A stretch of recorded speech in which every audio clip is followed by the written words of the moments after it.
Okay, so this group discussion is going to be about training our dog. Since our dog Lola does not like to go to the bathroom outside, she'd rather go inside. And because she is not a puppy anymore, we need to figure out ways. And I've got some ideas, and I want everybody's opinion on what we can do to better get her further house trained.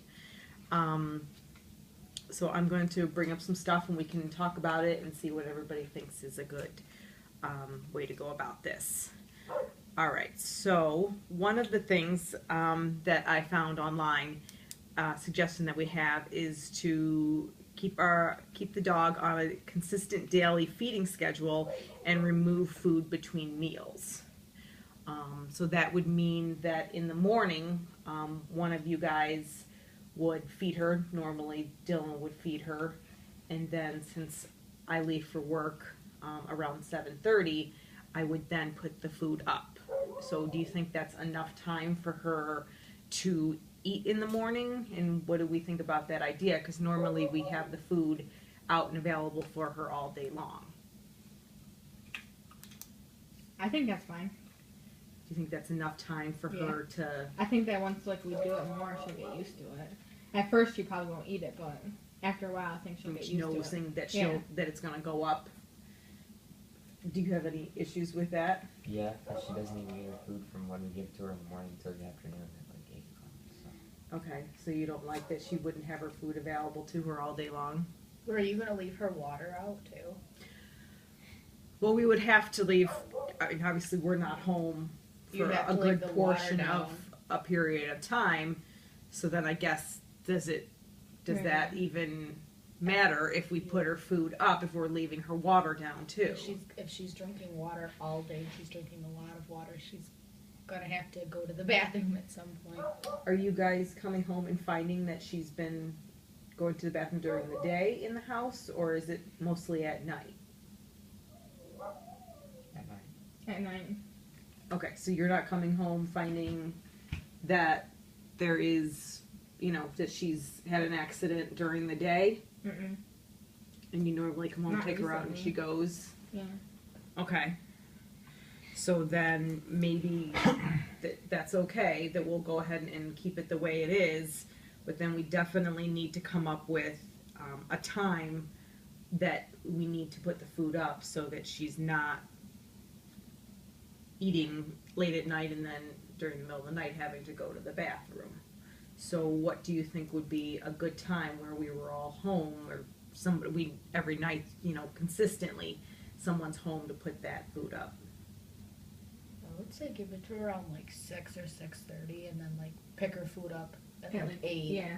And then just take her out like right after she eats.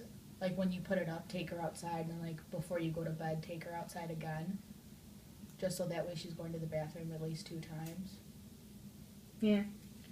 See, I think 8 o'clock might be a little late for her. Well, that too, but you got to take into consideration the dog's digestive timing. Okay, how long is that normally? Typically with her, it's about, after she drinks, after about 2 hours, she has to go. Okay. So if you're feeding her at like 5, she should go out at like 7. Right, so if, we take her food at 7, she's going to have to go out again by 9.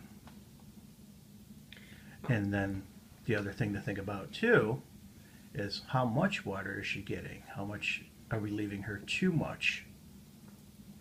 Are we leaving her too much food in her bowl?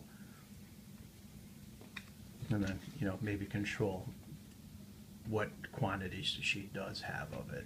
Do you guys measure her food out? We don't usually, which we probably should. That would be a good recommendation to start measuring out her food. We haven't before because she doesn't eat what usually we have in there. But in order to help with the, going to the bathroom inside the house, that is something that we need to, look at the bag and see what it recommends.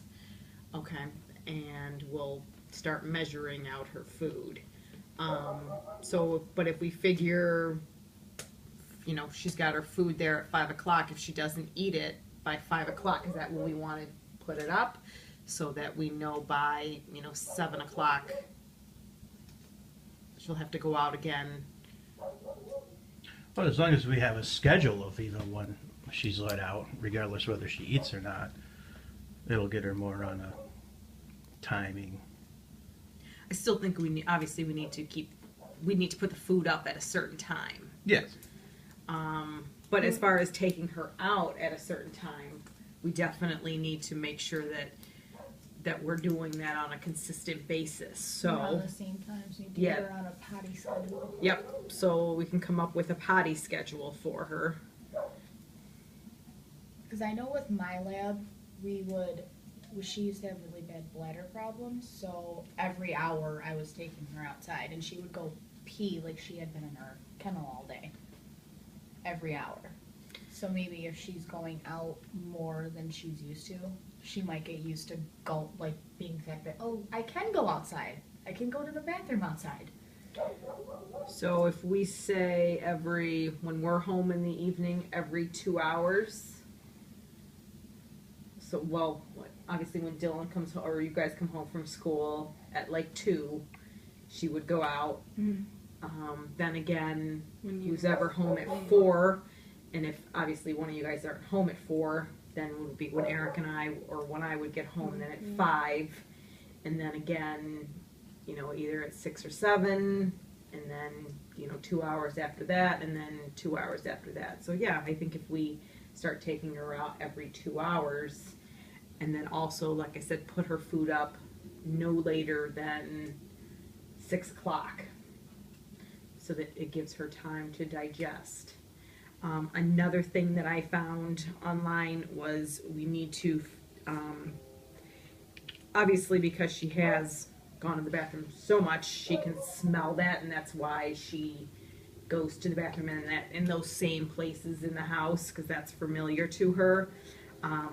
So maybe we can try, one of the suggestions that I found was taping off the areas. Now, obviously, we can't do that upstairs where she sleeps, but we could do that, per se, in the kitchen here when we're home, or I'm not sure how, you know, we would want to work that so that, because when do we find, because her other, like I said, her other spot is, well, in the kitchen or something, but mostly it's the kitchen. Or upstairs. Right, but obviously we can't, that's where she sleeps.